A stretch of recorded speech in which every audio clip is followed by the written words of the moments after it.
Welcome to Pindar Poetry. We hope you learned something new. You start by loading both the shot you'll correct and a reference shot into Kinemaster. This keeps color consistent.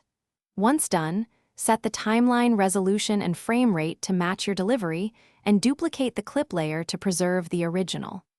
Next, add the color filter and color adjustment assets to the duplicated layer. This gives you a safe place to isolate tones. Make sure to name layers and lock the original. This saves time while you perform selective work later. Now you'll isolate the specific color or tonal range using Kinemaster's chroma key or the mask feature. Pick the hue on the duplicated layer and lower tolerance to tighten the selection. Once adjusted, soften edges and feather to blend corrections naturally. This prevents harsh halos.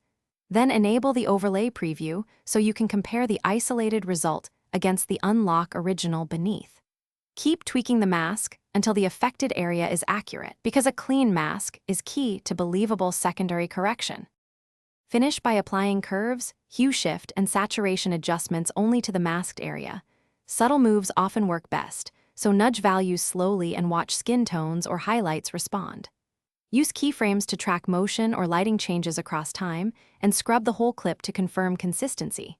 When satisfied, render a short test export at full resolution. If you see banding or hard edges, reduce adjustment strength, increase mask feathering, or add slight noise. This usually fixes visible artifacts. Thanks for watching. Consider subscribing if we helped you.